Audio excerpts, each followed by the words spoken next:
Now, people testing positive for COVID after doing a rapid test at home and not informing the government has become the latest challenge for the Karnataka government. Pharmacists have reported a 5-time increase in the sale of rapid testing kits over the last month.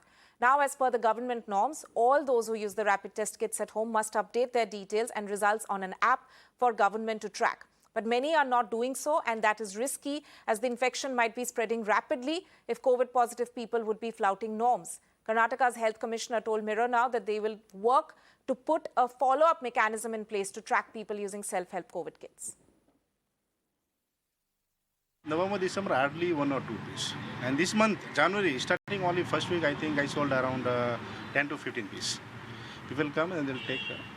We advise them to upload, means download the app and upload all the details to government. Now they are doing or not, that I don't know.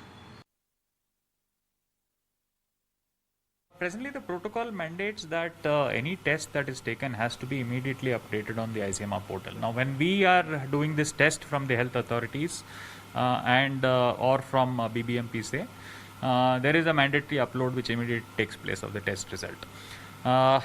When it is a home test kit, you're right in that there is no sense of monitoring in terms of whether they have actually uploaded this or not. I've asked my state surveillance unit to also check up in terms of how many such self-help kits or self-test kits, as and when they are uploaded, that detail has flown through the ICMR. We'll have some detail.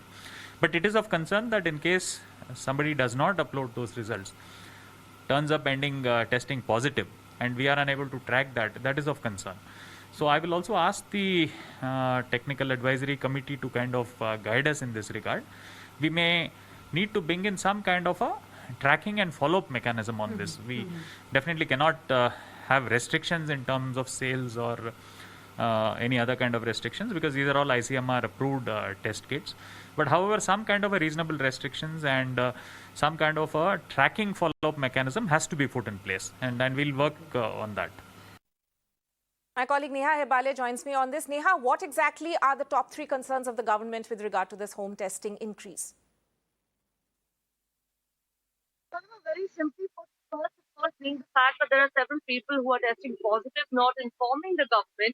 The second is the fact that these positive patients who are not informing the government about them testing positive at home could then turn out to be, spreaders of the infection. Since they're not on the radar right now, the government, cannot really track or trace them or their, primary or secondary contacts.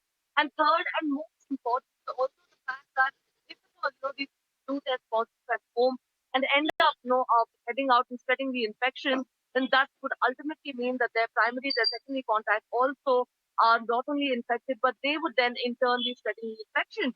So that's concerning at this point that, while these kits are by the ICMR, while the governments, of course, across states have allowed the use of this test, there is no actual tracking mechanism. It's a big concern, Sonoma. Let's see, even, on a daily basis, like, a few pharmacists that we spoke to said, they're selling at least about 30, 40 kits in a week.